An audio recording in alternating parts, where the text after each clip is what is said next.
So this exposure mindset will only benefit if you maybe shoot film, if you shoot with a DSLR, but if you shoot with a mirrorless, it's kind of live updating the exposure, you know, in the EVF or on the back. So maybe this is not for you, but if you're not on the newest technology and you still rock your DSLR, or you like shooting film and it has a meter in it, this could help. This could really change the way you expose. So that being said, here's some tricks that I know to help you with your exposures. This isn't gonna work.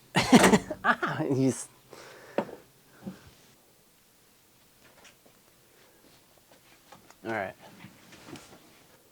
And I don't know if this audio is getting anything right now. And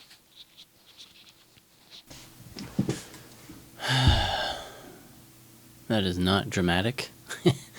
Once I knew this, it helped me get the exposure I wanted every time.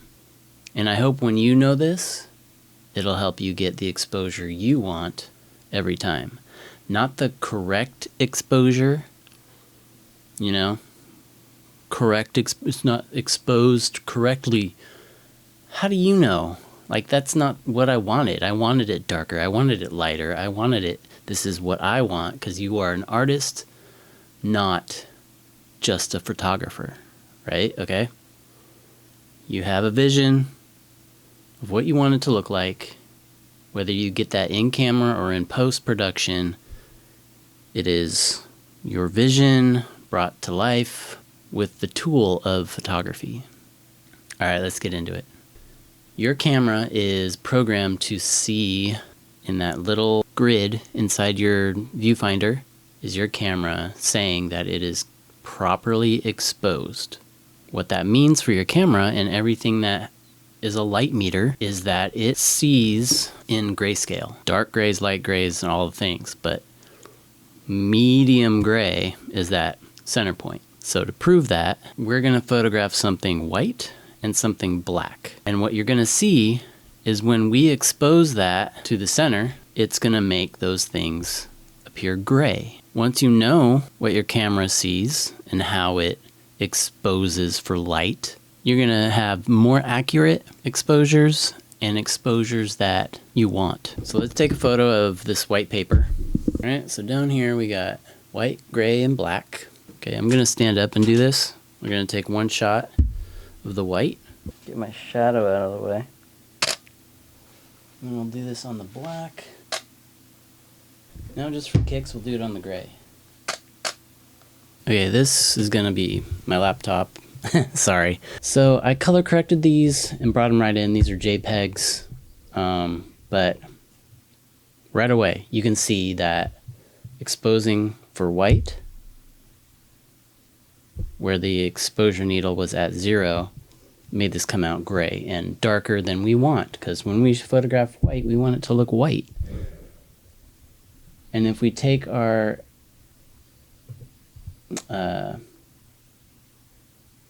eyedropper tool and get our info up, and if we click on this,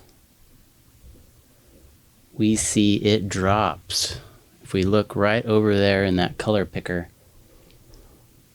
it is dead center on this gray side, black and white gray side.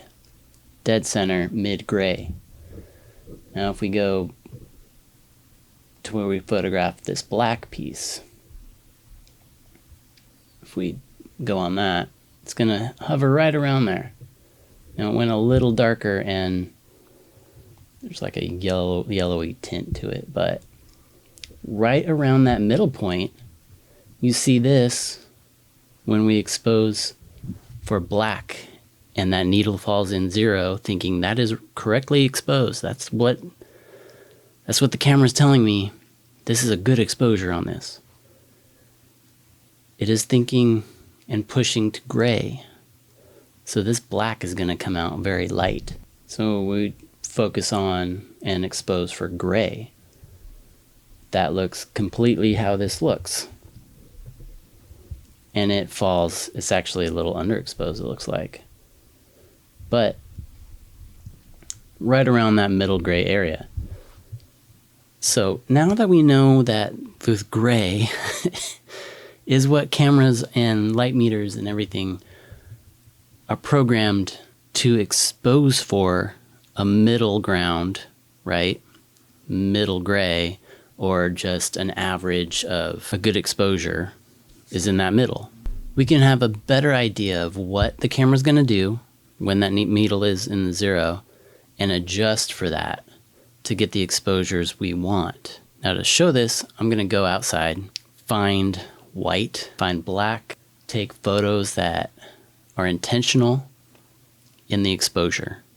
I'm not going to worry about f-stops or shutter speeds or anything. I'm just going to worry about getting that knob based on the scene or the subject I am photographing, knowing that the camera's going to go mid-gray if it's in the 0 mark, and then having an idea of where I want that exposure to be, I will underexpose or overexpose, to get the photo that I want. Now you can do this too, and I'll show you some tricks that I use when I do this out in the field or on shoots or just walking around. Tricks that I'll expose for, things that I'll look for that I know are almost dead on mid-gray in the lighting that I want. If I want an accurate, to my eye, what I see out there, an accurate exposure. And I don't want to go up or down with it. I just want, this is the light I see, this is the photograph I want. Snapshot almost, but you'll nail your exposures. You can shoot in JPEGs, right?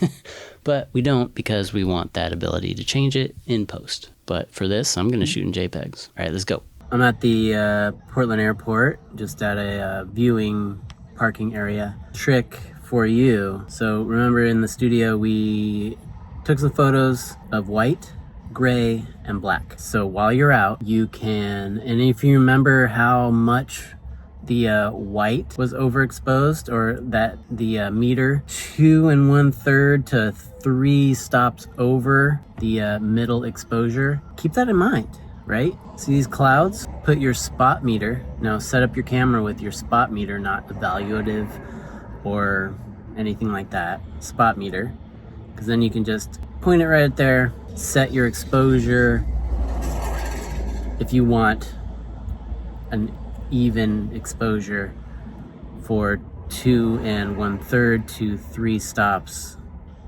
over middle, and you got a good exposure. Now that's where you take control. So you want a little darker, a little brighter. Now you know what your camera is doing and exactly where your exposures are. So another trick, concrete. Point at the concrete. That's basically middle gray, and you'll get it almost dead on, you know? So once you do this with your camera, if you have a DSLR, it works great. But take photos of your white stuff, your black stuff, your gray, to get to know where the exposure hits. And you'll find when you're just out in the city, easy. We're gonna try.